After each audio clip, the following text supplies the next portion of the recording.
We're currently mounting a campaign to help the people in Léogâne, Haiti that suffered through the January 12th earthquake. There's a great need here in Haiti on many different levels. One of the biggest needs is the removal of the rubble or ruins from the footprint of people's homes. Currently, we're working with other non-governmental organizations to facilitate the distribution of transitional and temporary shelters, or T-shelters, so that residents can return to the footprint of their home. In the background, you can see a program where we're working with Oxfam America. We're looking at other opportunities to work with the Canadian Red Cross, CHF, GTZ, and Habitat for Humanity on T-shelter programs. And one of the things that we're really excited about is possibly taking these shelter designs and incorporating them into a classroom unit by stringing them together in a modular fashion. This would enable the children to return to school in some sense of normalcy. Other programs that HODR is working on include a safe space play program where children visit the open field behind our base. It's a time of joy and unstructured play, a time for a parent to be alone and the children to run, jump rope, color, or do whatever they feel. It's an escape from the trauma of the earthquake and the difficulties surrounding their home life. We're also helping at some of the local field hospitals. There's been a tremendous need in the medical world here that's been filled by many different organizations very appropriately in a very strong response. And what we're doing is helping them sort of with their infrastructure and also as in a managerial role so that the doctors and nurses can concentrate on treating patients. I do want to take this opportunity to thank the overwhelming number of people that contacted Hands-On Disaster Response after this devastating earthquake and offered to volunteer to help the survivors. Currently, we have over 700 people scheduled to come and visit this base and help the community of Léogâne and help Haiti recover from this disaster. If you were not able to volunteer with us at this project, there are other ways that you can help us by following us at www.hodr.org or making a financial contribution on our donation page.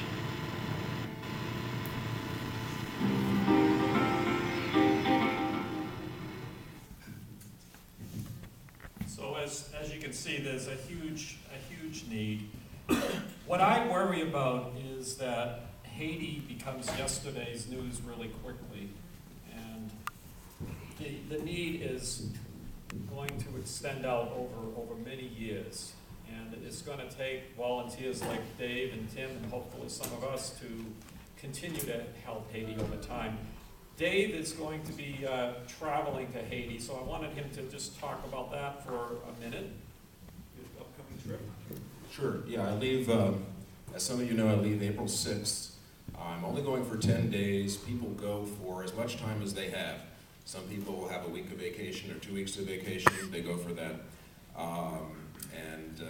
Some college students are going down there. They're spending their entire summer down there. God bless them, because it's going to be really hot. I'll be going down for 10 days. I fly into Miami, transfer over to Port-au-Prince, and then for security's sake, they've leased a shuttle service to get us the 2 hours to the city of Léogâne. Léogâne is the earthquake epicenter, the physical epicenter. Most of what you see on the news comes from Port-au-Prince, which is densely populated, and so the human suffering level there is very, very high. And we're not a first responder organization. We don't go in typically with doctors and things like that. We're a second-tier response organization, and Léogâne is in desperate need. There are people literally living under bed sheets there, and the rainy season is beginning, at which they have many inches of rain a night. So, and these are people with no access to medical care. They live, when it rains, when it rains, the tarantulas come out to join the scorpions, which are already out. And there's malaria, dengue, fever, polio, measles, plus injuries from the earthquake that a lot of people are dealing with. So the idea of clearing the rubble off your lot and starting over again is, for many of these people, going to be overwhelming. So, I'm looking forward to it. I can't say that I'm not a little bit nervous, because it is hard work in a hot climate that I'm not used to. And I've been shot full of inoculations for just about anything you can name. And what you can't name, I have antibiotics for. So, yeah. So what can you do to help? Well, a couple things. We have in the back near the door some brochures about hands-on disaster response right there. Thank you. And it's really worth taking a look at because it breaks down what $50 can help with, what $500 can. There's a huge amount of need. Some of the other things that I'm aware of that hands-on is involved with is this joint logistics base that's being built. So here we have a building being constructed that's going to be used by other organizations, such as there's one group called Acupuncture Without Borders. So there's kinds of infrastructure support that happens in this place. It's a meeting space. There's also work going on with some of the field hospitals, both in terms of building out the space so that there can be a triage facility and helping with the distribution of medicine as well. So it's just a fantastic amount of work.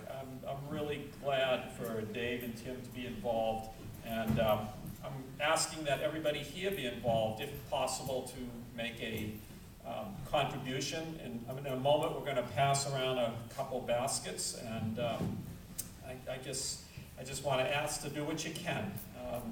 And that would be really appreciated by the people of Haiti. It would help out hands-on to be a more effective response organization. So thank you very much.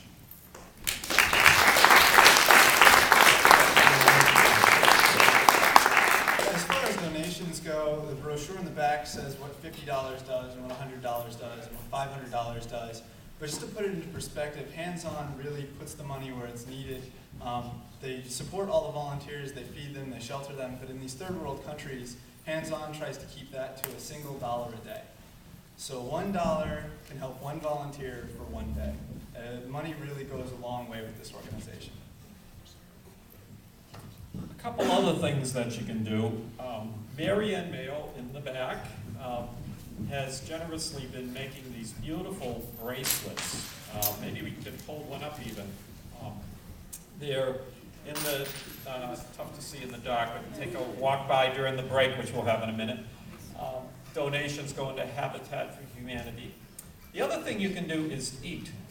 A little bit more specifically is desserts. We have a suggested price. You can spend as much, you can spend more than that if you want. Every cent that we bring in tonight with the donations in the dessert is going to hands-on disaster response. So fill up, bring some home, enjoy the food. Plenty in the kitchen. And lots more, so don't worry, we're not going to run out.